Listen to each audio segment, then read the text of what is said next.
We're two hitchhikers. We met while hiking Mount Baldy with mutual friends, wasted no time, got engaged on a frozen alpine lake, got hitched, and have been adventuring together since. We're embarking on a new adventure of living big in a tiny home. Let's see how this goes. Adventure awaits.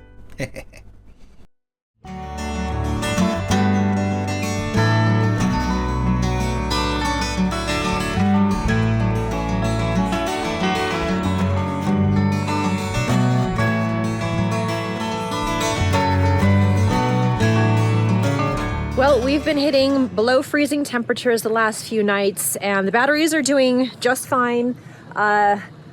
We actually prematurely opened the doors this morning because the sun is shining and it feels nice and warm, but the temperature is still cold, so we had to turn on the little flame inside to keep it going. So we're warming those up, but it is chore time this morning, so we have to do a run to the local dump basically to take our trash, and then we are going to go fill up our propane tank because I have been doing a lot of cooking and baking and been using a lot up. Feels like half.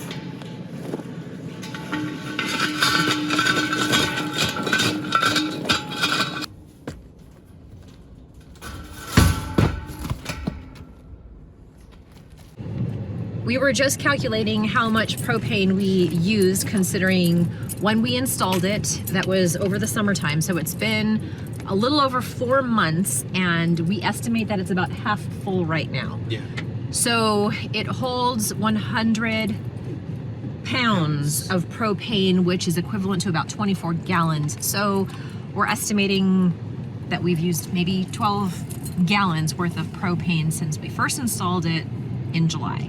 Yes. But we will know for certain now that we fill it up how much we have to fill it up.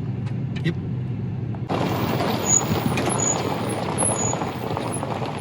Morning, Ransom. Hi, buddy. Ah, you dropped it. You're too close. There you go. Good job, buddy. Good job. Oh, no, not that one. Not that one.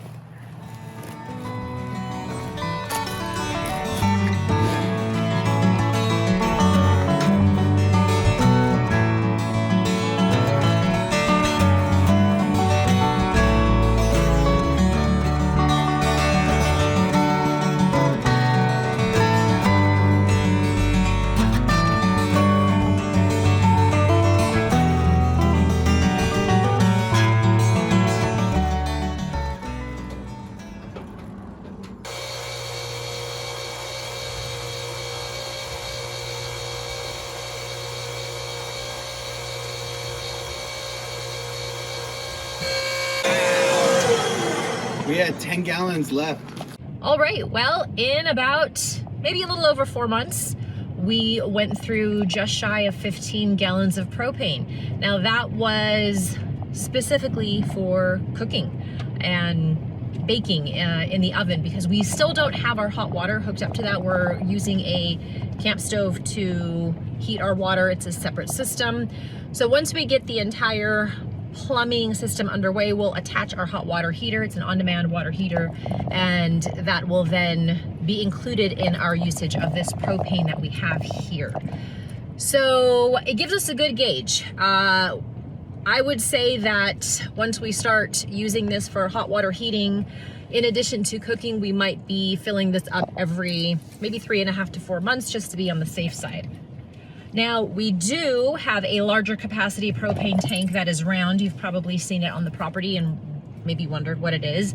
So we're not filling that one up yet because it has some particulate matter inside that Ruben wants to be sure to clean out. Reason being is that if we actually fill it and start using it, it might do some damage to our gas lines and our equipment, and we definitely don't want that. That will be a bigger headache that we want to avoid. So we're doing fine with this here right now, and when the big projects kind of die down, he can focus on cleaning out that other one, and then we'll be able to use that. I think it has at least double the capacity of this, so we'll be in good shape. But for now, at least that gives us a good idea of how much we are using. I am here on the other side of the casita because Ruben is running the generator. He's got the jackhammer going right now, so hopefully that noise is not too distracting for you. Unfortunately, we don't have any Nothing major to show you. The last 2 weeks have consisted of us just continuing to dig. So we have not gotten the excavator back yet. However, because the bedrock that we hit, the boulders are just so massive and attached to that big reef, the excavator wouldn't even really be able to do much at this point. We are literally just jackhammering as he's doing, and I say we, it's mainly him. I'm doing what I can, but it's just, it takes so much more muscle than I have. So it's jackhammering, sledgehammering, pickaxe, shoveling, and we think we're close, but we still have a few more feet to get to or get through before we can actually test the fit of the tank itself.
But that we can use the excavator for. Maybe. So we just have that one to get out.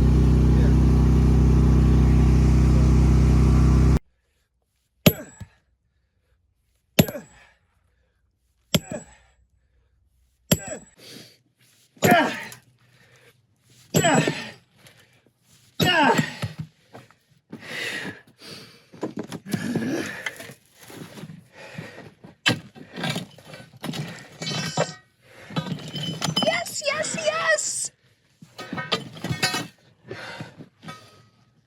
Oh my gosh.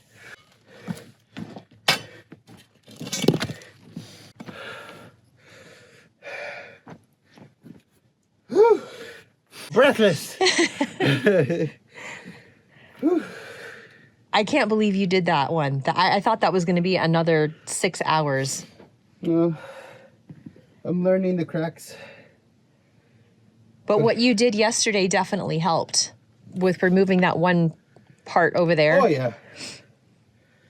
And then drilling those holes in the line, that definitely helped out on that. Ooh, yeah. So now I got this rock. All this rock. To be continued. Yes, to be continued. Hold on, it's stuck. Too heavy.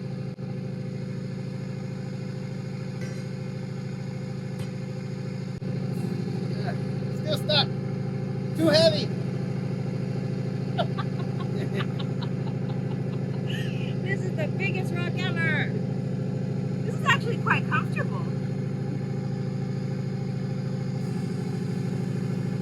Instead of a tire swing, a rock swing.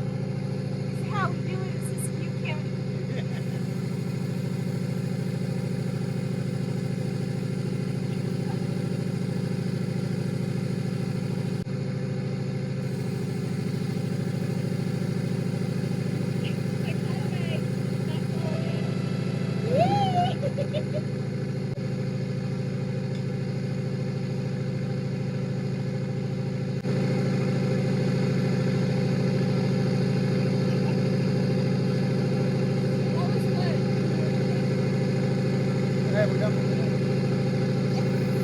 And a quick update on the solar.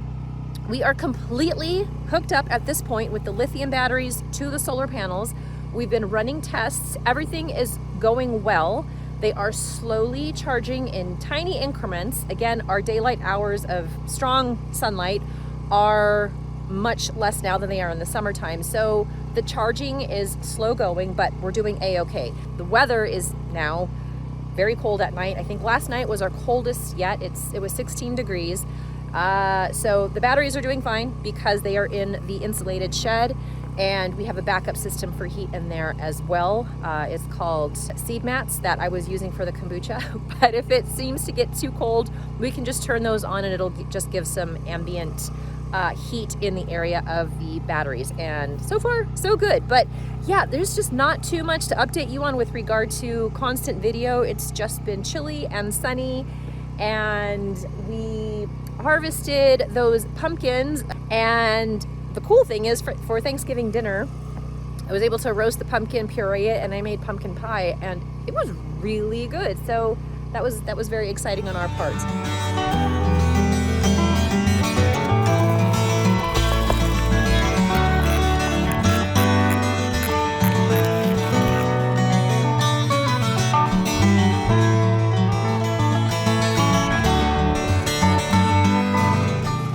And in other news, we have had a feral cat hanging around the area, which we don't mind. We were like, as long as that cat stays outside, it's going to tackle any, of the rodents that are looking for a nice warm place to stay for the winter.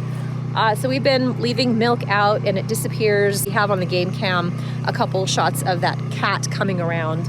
But we got a new visitor today. As Ruben was working in the gravel pit, digging some stuff up, he looked up and saw a little tail, and we have a little kitten. She looks like she's been out on her own for a little while now. She doesn't look terrible, but she doesn't look great either. So we cleaned her up a little bit, gave her a little bit of milk and water and some leftover turkey, and she gobbled it up. So tomorrow I'm going to take her to the vet and see if we can get her some antibiotics, just kind of see where she stands. So wasn't expecting a little kitten to come our way, but here we are. Well, that is the update for this episode, everyone. We're sorry it wasn't more exciting, but this is the life that we live.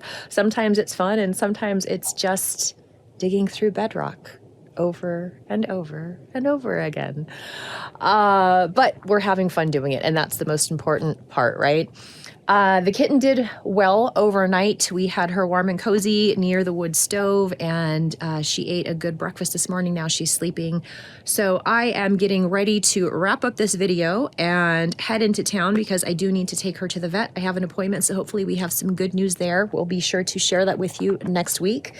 And in addition, the solar system, it's running fine. Hopefully we'll have a fully charged battery system by the end of the week. And we do plan to do an episode just explaining the entire process from beginning to end. We sort of shared with you as we went along because we were learning as we went along. So we plan to do that to sort of answer all of the questions we know that you each have been asking us in piecemeal. But anyway, that wraps it up. So thank you for watching. Hopefully you had a great Thanksgiving with friends and loved ones, and we'll be sure to update you as soon as we can, hopefully next week. Thanks, family. See you soon.